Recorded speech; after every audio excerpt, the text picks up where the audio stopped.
Hey there, Wastrels, welcome to Phoenix Point, a tactical strategy game developed by Julian Gollop and his team at Snapshot. Mr. Gollop is the mind behind XCOM UFO Defense, a strategy game that came out on MS-DOS and created the groundwork for so many strategy games afterwards. Phoenix Point follows a similar vein. Humanity is threatened by something called the Pandoran virus, a terrifying pandemic that's seemingly taken out most of humanity already. It's your job to put a stop to it, or at the very least go down fighting. Before you jump into saving the world once again, here's a list of things I wish I knew before getting started with the game.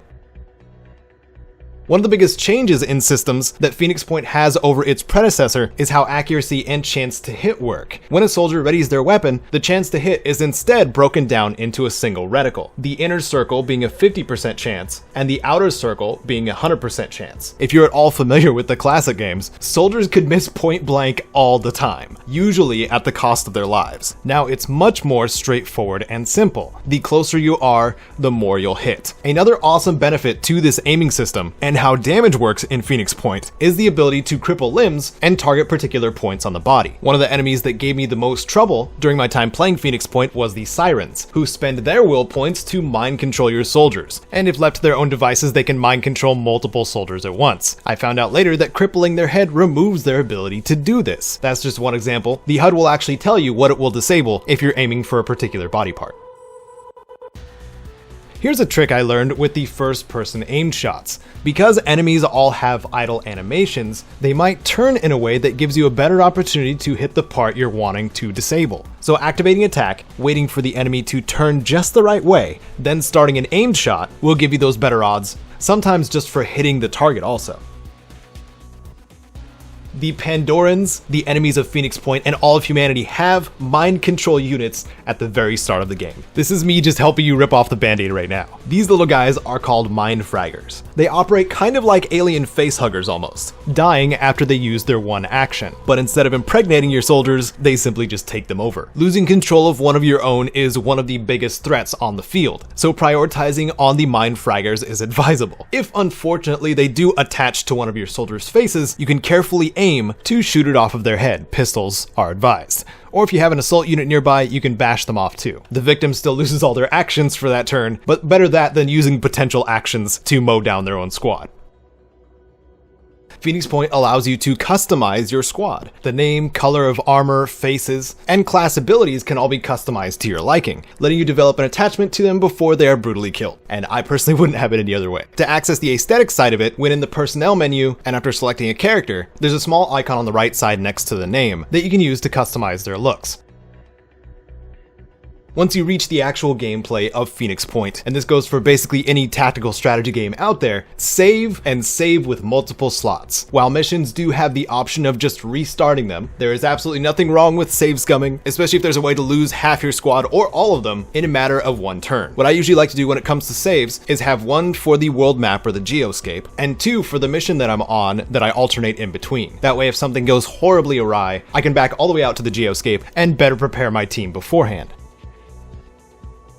If you are familiar with XCOM, especially the newer ones, there's some habits you develop based on combat turns and how you handle them. In XCOM Enemy Unknown and XCOM 2, using that unit's weapon will end their actions for that turn, in most cases. Phoenix Point's action point system works a lot more like time units from the original games, letting you do as many actions as you want with the points given in any order. So I'm gonna repeat, a soldier's turn is not done once they attack, and getting out of this habit has been rough for me. In other words, you can pop out of full cover, shoot at the enemy, and run back out of their line of sight, all within the same action.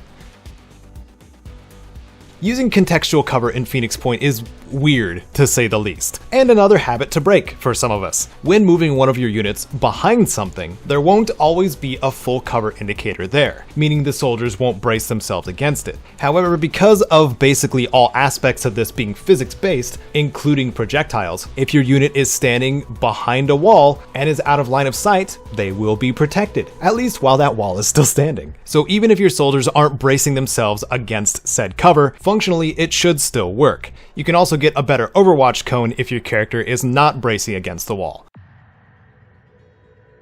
Phoenix Point has a fairly straightforward attribute system when it comes to your soldiers, which can be built up for the same points that are used for perks. These attributes are strength, pertaining to how much a character can carry and how much health they have, speed affecting how many tiles they can move per action point, and finally, will, which both counts for a soldier's bravery and as a resource for them to use their abilities. If their will drops to 0, they'll go into panic mode, removing control with that character so they can recover some will. I found this trade-off system to be really awesome because it puts more of a cost on using your squad's most powerful abilities, but there are other ways to recover will while on the battlefield. Losing someone in your squad reduces the will of everyone still alive on your team, so naturally, killing an enemy instead gives a will boost to everyone. Other ways to recover will include just using the recovery ability that appears if your character is under maximum, costing all their actions for that turn, finding defensible positions in the field marked with a gray zone that you can walk into, or by opening up supply crates for the first time. Again, will is an extremely important resource, so best to break the enemies first. Get familiar with the will stat because I'd argue that it's the most important one when it comes to combat. Bring explosives at least a little bit. It's not just that explosives are awesome, while that's a reason for me, and it's not just because they can destroy cover too. More and more enemies will have armor values on most parts of their body as you get further into Phoenix Point. Wrecking at least some of that armor will allow the rest of your squad to maximize the damage output towards the target. Like I said, multiple situations where they're useful. One of the aspects about Phoenix Point that I don't know how I feel about yet is the near fully destructible terrain when you're in a mission. What comes with that is that 100% cover is not always 100% safe, but also weapons can be used to blind fire with an aimed shot if you know there's an enemy behind high cover, meaning you don't always have to resort to explosives to get that cover exposed. Because of the environment's destructibility, larger vehicle-sized units can just drive and walk through buildings, which is quite the spectacle, but also paints a target on them. Any enemy that you fight in Phoenix Point, human, Pandoran, or somewhere in between, once you see them on the field, you can click on them and go to Info, where there is a surprising amount of helpful information on who you're about to encounter. Say you spot a crabman and don't know his loadout yet, select Info on him to find whether or not they're wielding a grenade launcher, which you can then decide if it's your target priority. The bigger the enemies start getting, the more useful this will be. Once your soldiers reach level 4, soldiers have the option of multi-classing, allowing much deeper customization when it comes to soldiers and their roles. And I'd also like to mention that if you find yourself with a heroic soldier that's taking out foes left and right, you don't have to wait for them to level up to boost their stats and abilities further, because the Phoenix Project itself generates points based on successful missions and exploration that can be doled out to any soldier you like. One multi-class that I've been utterly stomping with would be a multi-class Berserker and Heavy. Adrenaline Rush is fantastic. This is primarily for cross-classing and using assault units. You can bring as many weapons as these characters are proficient with and can carry, unlike the newer Firaxis XCOM games. So for example, if I can't decide if I want to be up close and personal or take on a ranged approach with my assault dude, I'll just give them an assault rifle and a shotgun. So again, the only limitation is the weapon proficiencies of that class and their carry capacity.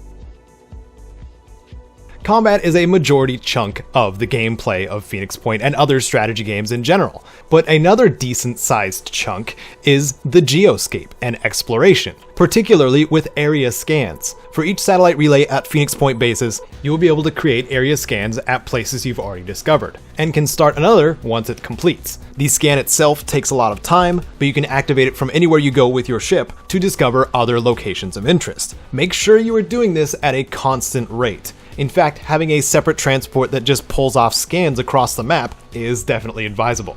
Your ships can only travel so much distance between points. It becomes very important if there is a quest objective on the other side of the world that you can't reach because you didn't scan for enough points of interest to that spot. Even if you discover most of the map, there is a reason to keep doing it. Once the Pandorans start putting strongholds up, you will need to know where they are in order to take them down. So once you get into a rhythm, make sure you always have scans going. Base management takes a little bit to get used to, especially if you have multiples. However, I would argue that the two most important rooms to have multiples of in your base are med bays and living quarters. After your squad is done with a mission or two, you'll need to return to base to recover health and stamina, provided you have the med bay and living quarters there. Once you find and reclaim another Phoenix Point base, make these rooms the priority.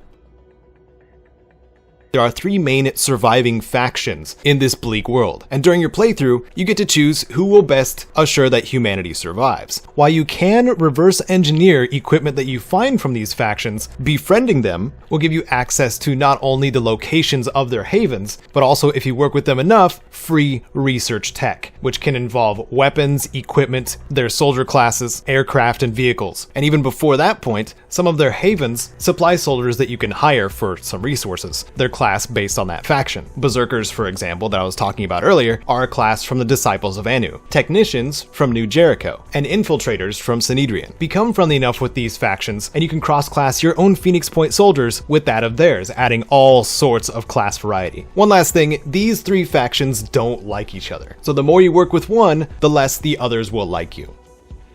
I know there's lots of things to learn and teach about this game, so if there's some useful tip that you learned while playing through Phoenix Point, please share in the comments to help out your fellow players. If you perhaps found these tips and tricks entertaining, useful, or both, please do whatever you see fit to show that. And if you want to become a part of the on-screen credits, supporting this full-time YouTuber at the same time, you can find a link to the Patreon here on screen and in the description. Thank you to Wasteland Legend Sven, and thank you for watching. I'm Caedo Genesis, and Earth's fate, again, is in your hands.